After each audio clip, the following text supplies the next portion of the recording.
문 안쪽은 어둡고 섬뜩했어요. 이곳에서도 책 향기가 났어요. 위쪽으로는 계단이 이어져 있었어요. 여우 아저씨는 숨을 크게 쉬고 빨간 끈을 잡아당겼어요. 그리고 계단을 오르기 시작했어요.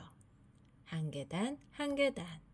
오를 때마다 수를 세며 마음을 가다듬었어요. 50번째 계단에 올랐을 때 여우 아저씨는 자신의 털가죽을 벗어버리고 아이스 레모네이드를 한 잔 마시고 싶었어요. 99번째 계단에서는 다리 근육을 키우기 위해 오토바이를 팔고 자전거를 타기로 결심했어요. 165번째 계단에서는 제키 마론이라면 이까지 계단쯤은 한 발로 가볍게 올라갔을 거라고 상상해 보았어요. 하지만 231번째 계단에서는 숨이 턱까지 차올라서 아무 생각도 나지 않았어요. 너무 힘들어서 그만두고 싶은 생각만 간절했어요. 하지만 여우 아저씨는 점점 진해지는 책 향기에 힘을 냈어요. 그리고 마지막 250번째 계단에 오르자 문이 또 있었어요. 여우 아저씨는 온 힘을 다해 문고리를 잡아당겼어요. 그러자 정말 놀라운 곳이 나타났어요.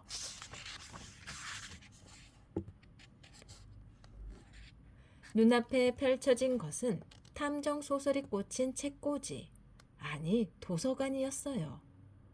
아하, 그래서 책향기가 난 거였구나. 그런데 여우 아저씨의 수첩은 어디에도 없었어요. 아저씨는 힘을 내기 위해 우선 작은 책을 한 권 먹기로 했어요. 막 책을 삼킬 때 쩌렁쩌렁한 목소리가 아저씨의 귓등을 때렸어요. 내 생각이 맞았어. 또 당신이었어요. 여우씨. 창피한 줄 아세요. 문을 닫은 도서관에 몰래 들어와서 책들을 망쳐놓고 말이죠. 여우 아저씨는 돌아서서 사서를 쳐다보았어요. 사서는 얼굴이 불그락 푸르락 달아올라 있었어요. 뭐가? 어떻게? 또 나란히요? 당황한 여우 아저씨는 말을 더듬었어요. 지난 몇 년 동안 빌린 책들을 항상 제때에 반납했는데 무슨 말씀인가요?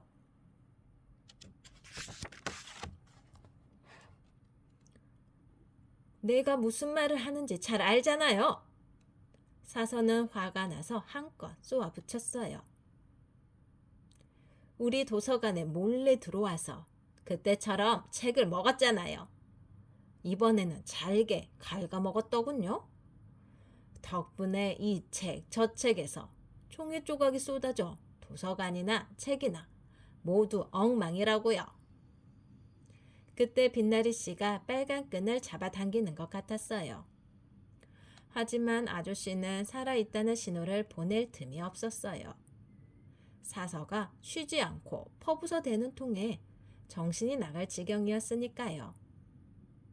하지만 여우 아저씨는 가까스로 정신을 차리고 그동안 벌어진 일을 사서에게 털어놓았어요. 이야기 도둑을 쫓아오다 보니 이곳 도서관이었다는 사실을요. 이번에는 여우 아저씨에게 행운이 따를 모양이었어요. 사서는 제키 마론 시리즈의 열성 팬이었어요. 다음 모험 이야기를 애타게 기다리는 중이었지요. 그런데 이야기를 도둑맞아서 새 책이 늦어진다는 건 참을 수 없는 일이었어요. 생각만 해도 화가 났어요.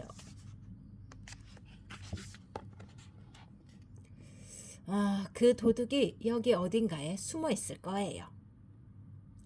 사서는 목소리를 낮추고 사방을 둘러보았어요.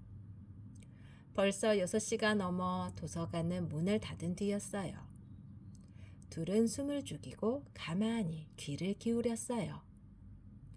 갑자기 머리 위쪽에서 바스락거리는 소리가 들렸어요. 고개를 올려보니 천장 구멍에서 종이 조각이 팔랑팔랑 떨어지고 있었어요. 여우 아저씨는 얼른 종이 조각을 주었어요. 내 거야! 여우 아저씨는 종이 조각을 냉큼 입에 넣었어요. 그런데 또 종이 조각이 떨어졌어요. 이번에는 사서가 주었어요. 이건 괴테의 글이에요. 책 전문가인 사서의 목소리가 카랑카랑했어요. 사서가 급히 천장을 가리켰어요. 여우 아저씨는 책꽂이를 발판 삼아 천장으로 올라갔어요. 사서도 그 뒤를 따랐지요.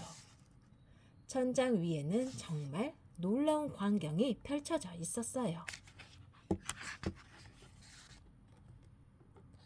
천장 위에는 책을 갉아 만든 엄청난 종이 둥지가 있었어요. 그 안에서 생쥐 한 마리가 글을 쓰고 있었답니다. 생쥐는 조금 있다가 자신이 쓴 글을 발기발기 찢어 던지며 울부짖었어요. 누군가 자기를 지켜보고 있다는 것도 모르고 말이에요. 이럴 수가. 투덜대는 생쥐의 입가가 움찔거렸어요.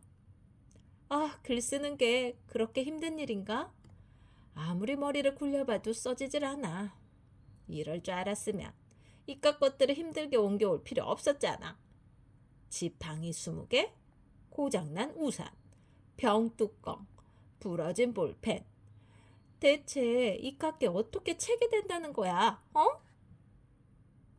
생쥐는 점점 흥분해서 고함을 쳤어요. 아무것도 떠오르지 않아. 전혀 아무것도. 수첩에 적혀있는 것들은 다 뭐지? 이 여우의 글씨는 도대체 알아볼 수가 없어. 맞춤법도 엉망이고 뜻도 모르겠어. 전혀 읽을 수가 없다고. 아무짝에도 쓸모없잖아.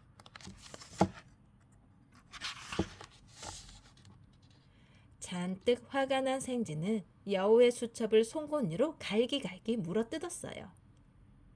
그것을 본 여우 아저씨는 더 이상 참을 수 없었어요. 이봐! 그 수첩은 내 거야! 여우 아저씨는 고함을 지르며 생쥐에게 달려갔어요. 깜짝 놀라서 생쥐는 한동안 멍하니 있었어요. 그러다 갑자기 발을 마구 휘저었어요. 종이 조각들이 눈보라처럼 흩날렸어요. 생쥐는 그 틈을 다 달아나려고 했어요. 하지만 사서가 달려와 한쪽 발로 생쥐의 꼬리를 밟았어요.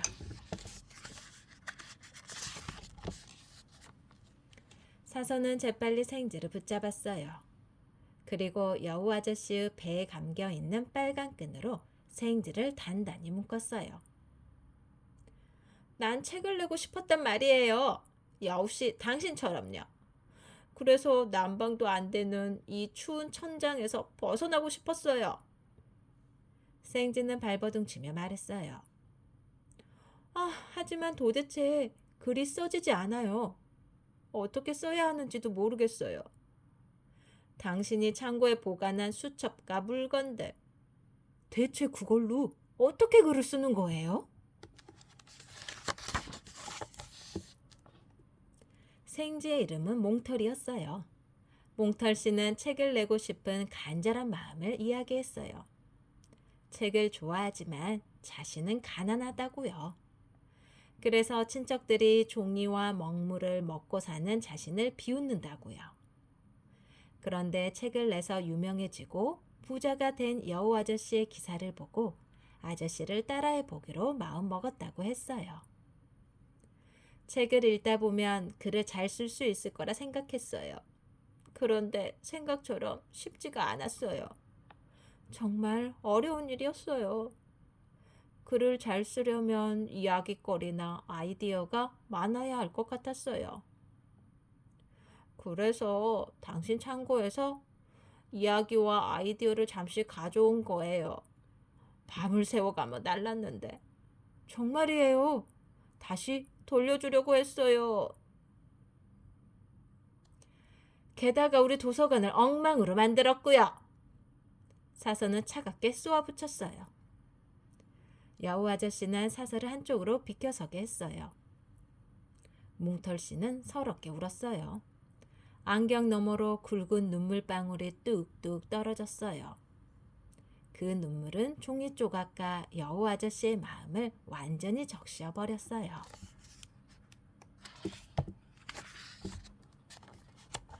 여우 아저씨는 앞이 막막하다는 게 어떤 것인지 잘 알았어요. 그래서 촉감이 부드러운 작은 책으로 몽털 씨의 눈물을 닦아주고 이렇게 말했어요. 한동안 우리 집에 있으면서 작가 수업을 받는 게 어떻겠어?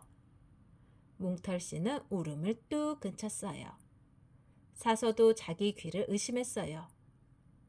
이야기를 훔친 도둑에게 글 쓰는 법을 가르쳐 주겠다니 말이에요. 이건 말도 안 돼요.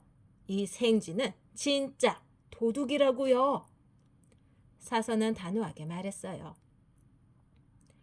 도둑에게 상만 줄 순 없어요. 그래서 몽털 씨는 벌로 도서관의 일을 돕기로 했어요.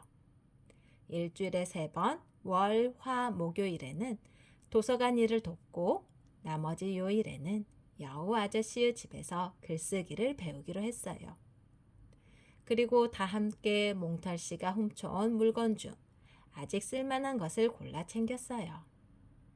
그 뒤에야 사서는 집으로 돌아갈 수 있었어요. 여우 아저씨와 몽털 씨는 도서관 앞에서 택시를 탔어요.